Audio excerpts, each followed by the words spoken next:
Hello and welcome. I'm Corey Kell, creator of FlatEarthIntel.com, and today I'm going to give you a presentation on what I call Secret Agent Jesus and the Simulation. We're going to have some fun with this one. Presentation outline, we're going to identify what I call the third option. Talk a little bit more about that. Divine consciousness in the first state of being, identifying the simulation using the sun, how I identified that, testing both sides of the Earth's surface shape. The matrix program and the subconscious mind, extremely powerful. Ancient Gnostics and the Christ consciousness, how they identified the Christ consciousness. The source code and the power of I am activation. We're going to talk more about the quantum field, frequency, vibration, and coherence, alignment. And then finally, you are the blessing, not the sin. The third option, when we talked about the shape of the Earth, we talked about two basic options. There is actually a third option, and I've been wanting to talk about this for a long time. The first being the cosmic Big Bang Theory axiom. We talked about the shape of the Earth, and then intelligent design by the Bible. And basically those are the two main rows, but there is actually a third option, and when we talk about that, we're going to talk about how we identify we're actually in a simulation, and how I did it using the sun. And when I tested both sides of the shape of the Earth, I noticed something very peculiar, was very odd. And when I did testing in Operation Resolute Time in Kabul, Afghanistan, I was a mile above Earth's surface shape. Now, roughly about the same position as I did when I tested in Operation North American Sun in the North American continent. But I was down near sea level, right about 200 feet above sea level, but that was quite a difference in altitude. So box one is what happened. In other words, testing, when you see two suns, those suns from one side of the Earth to the other side were basically in the same location in the sky, right around 51 degrees. But what should have happened was box two should have been a lot lower. From the high altitude, we should have got a lot lower readings in box two, and we didn't.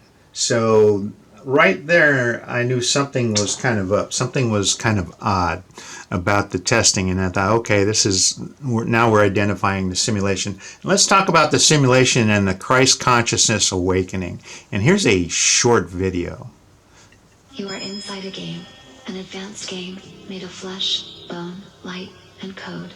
But what no one told you is that the God you pray to is your own consciousness, programming reality around you. This universe you call real is a holographic field sustained by light, chaos, mathematics, and symbols. A theater of sacred geometry and living archetypes. In the same way you click on an image and it appears on the screen, your mind projects experiences here, using the very same principles. You are the programmer, but you were taught to behave like a spectator. The truth? You are plugged into a biological avatar. Your body is the hardware, your mind is the software. And the operating system is this world you call reality. All of this is happening inside the mind of one single being, you. It has always been you. There is only you. But now that you know, what will you do with this truth? Because knowing reality is not just about deconstruction, it is about liberation. When you understand how this game works, you stop being just a piece and become the player. We are made in the image and likeness of God, because we are consciousness itself manifesting into the world. And if you want to stop merely surviving and start co-creating your own story, you need the right tools, and they are here. Step into the From Ego to I Am journey, and access the tools to awaken your creative power. Inside the portal, you will receive the keys to stop being just a piece of the game, and become the player. You are in...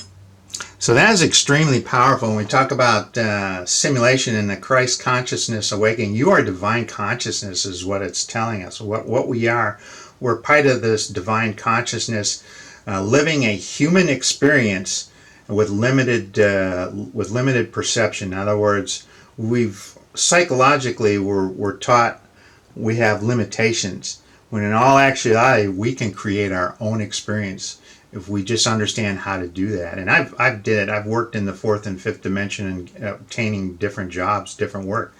Now I understood how I did that. And again, you can do that as well. People are doing it all over the world. The people that understand how to do it, they're already working in the fourth and fifth dimension.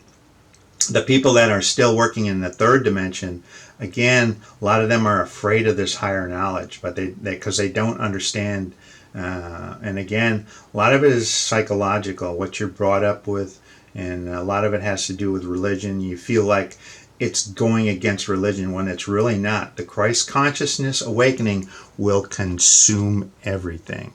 And I do mean that in a literal sense. It is blowing up TikTok. They've tried to get a handle on it, I think, by trying to control TikTok, but it's already out. The cat's out the bag already. And if you again, if you are unaware of it, it's coming. There's a storm coming, and it's going to consume everything else. For those that are actually of spirit, that have that divine spark, you're going to be drawn to it. You will be drawn to it, and it's like a magnet. It's very magnetic. So, again, identifying the divine consciousness in the beginning, it's all over in the Bible. In John 1:1, it said, "In the beginning was the Word, and the Word was with God, and the Word was God." It didn't say in the beginning was God. It said was the Word. In other words, they're identifying consciousness first. The divine consciousness was the first state of being. Then God came after divine consciousness. And for a lot of folks, that's a mind bender. And even when Moses talked to the burning bush, it identified, when he asked the divine's name, it said, "I am that I am." It didn't say I am Jehovah. It didn't say I'm God. It said, "I am that I am."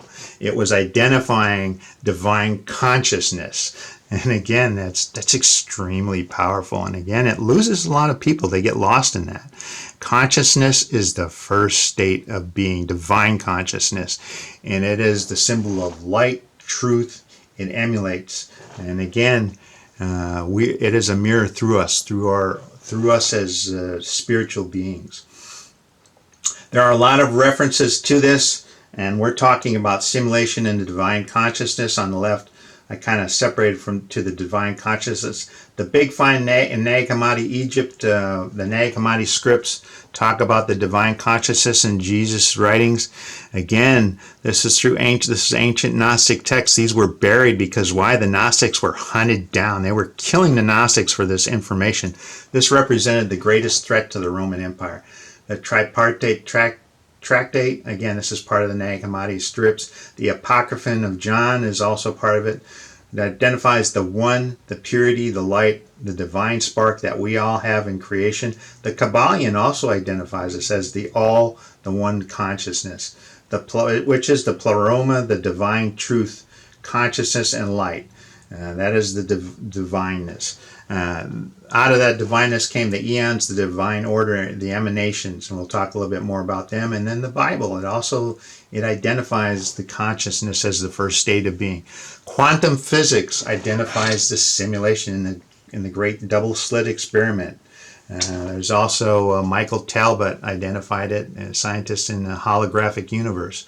Edgar Cayce, the sleeping prophet, identified that there are NPCs that are walking around within this simulation, that not all beings have souls. And that was rather shocking. He gave over 14,000 readings to scientists and as well as individuals. Dr. Joe Dispenza talks about this as well in the mind, how the mind works and the simulation and our conscious mind and subconsciousness. Joseph Murphy has written probably a half dozen books on the obedient mind, the subconscious mind. Lots of good stuff out there by Joseph Murphy. And then Neville Goddard's works. He was marginalized, but his work also identified the simulation and the subconscious mind. Military science uses simulation to basically train troops for combat. It's the best way. It's the best way to get experience. So, and again, when they do that through situational training, tabletop exercises, field training, opposing force. They do it all because it's the best experience. When we talk about the simulation, we talk about the matrix. You're born or you're brought into this false reality. It works through your own consciousness and programming. Your first decade, you're heavily programmed, not only from family members, but from religion, from schooling. It's layered, psychological, emotional, and physical. You basically build your own prison. It's very clever how this is done. Divine consciousness has done this, and this is really really a tough thing to kind of work through. It's very challenging because it challenges people's beliefs. But you know that you are divinity in itself. You are divine conscious. You're part of that. Quantum physics identified it in the double slit experiment. And again, they identified when they actually recorded the same experiment, it acted like it was supposed to. Again, because it's being observed, it collapsed all those possibilities into one realism wave or reality. The holographic universe, Michael Talbot identified it as well, that the universe we're in a simulation. Again, very, very, very cleverly set up.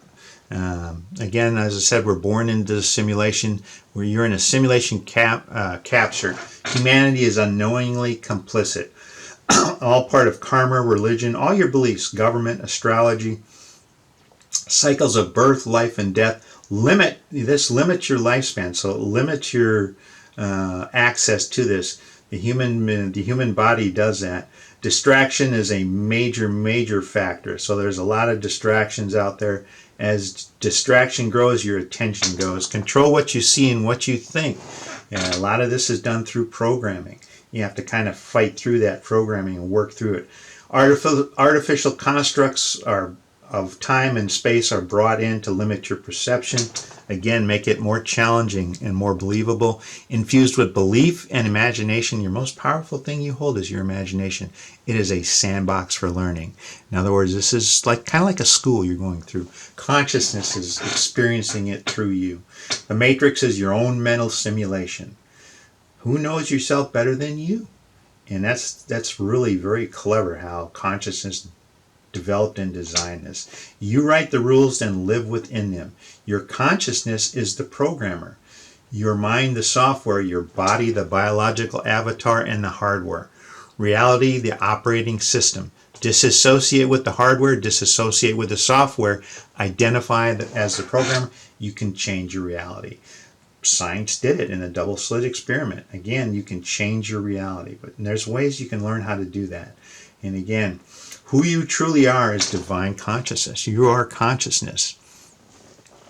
Your soul, this has a lot to do when your soul is created. Your soul may actually pick what's needed for your journey. And you may travel not only by yourself, but in groups. You may travel with other family members or friends or another soul. And it helps develop your soul, enhance its understanding of what it's lacking. So in this experience, you may be lacking responsibility. Again, so you're going to experience that more, being able to try and get responsibility through this life experiencing. Part of the entire collective of souls, joy, healing, love, sorrow, feeds into total consciousness. In other words, it feeds into that total consciousness. The experiences that is gathering, it's collecting up, and it magnifies it. Anytime there are massive amounts of souls together that are very positive and happy and in healing and joy and spiritual love, that is a huge, it's like having home field advantage. It just blows it up. It's a huge energy burst. And the exact opposite would be during wartime when there's a lot of sorrow and despair. You have that very negative, that's a very negative happening in this world. So again, it's like home field advantage. The one consciousness, divine consciousness, your imagination is not a mental faculty. It is the highest consciousness, godly, divine, operating through you. Every worry and fear, you actively create your own prison. You help design your own prison. That's very clever how it's done. Again, because nobody knows you like you. You are God the Father who forgot who you are. You are divine consciousness pretending to be limited. In other words, a lot of this limitations that you believe you have is you were programmed them. In other words, you are limitless if you really truly understand it. You can create your own reality, and there's ways. We're going to talk about ways how to do that. It's kind of like mirroring is a mirror. Anytime you talk about consciousness is a mirror. What you actually see out there in the world is a mirror of part of yourself. And again, mentally construct a scene, fulfill a desire, give it sensory vividness, anchor system, which is actually touch. and you actually touch something on part of your body, association with that good feeling, you touch your fingertips together or touch your heart, persist as if it were true. Every mental scene sustained with conviction must materialize. In other words, now you're getting full coherence to that frequency of reality that's out there. There are strands, like strands of hair on your head, and you can align with any one of those if you do this.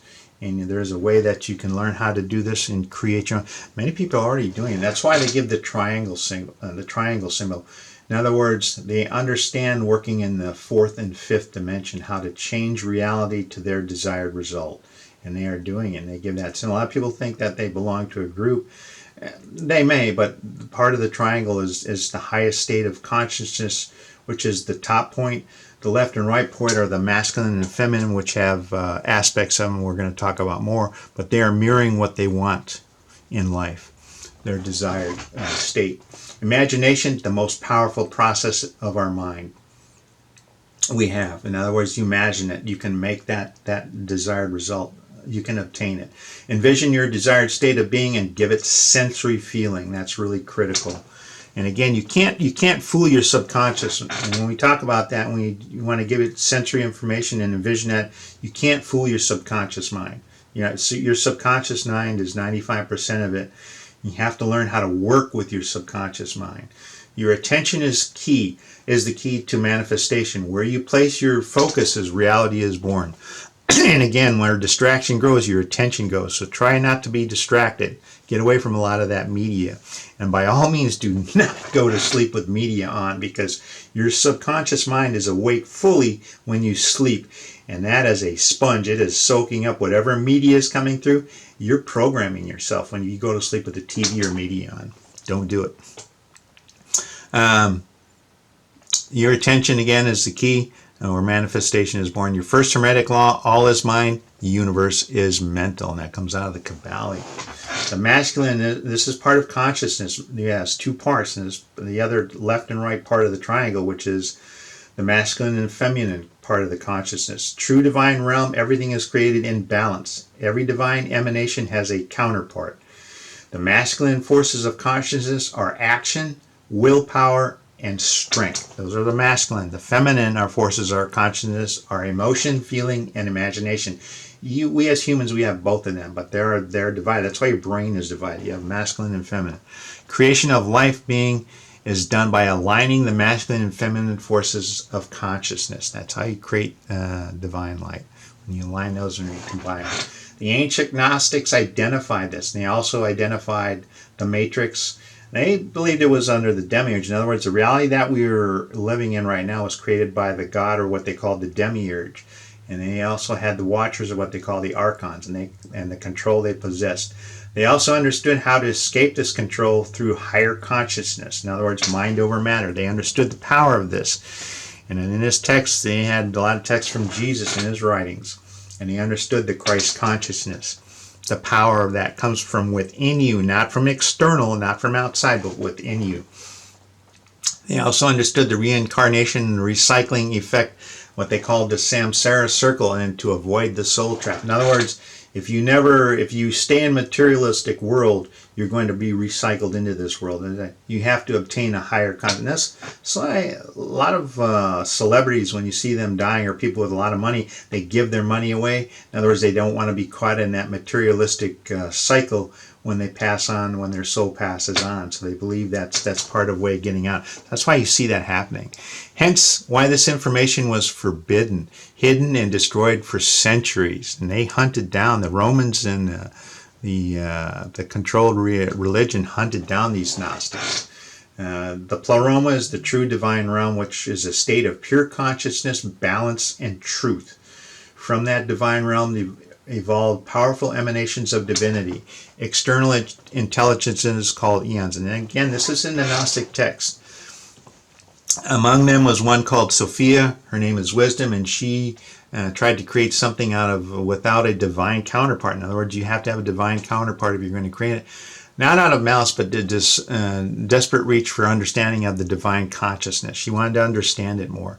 Well, she created what they called the demiurge. The demiurge created the reality that we're in, is what the Gnostics believe. And again, the triangle symbol being the highest level of consciousness and balance. True divinity, true divine consciousness.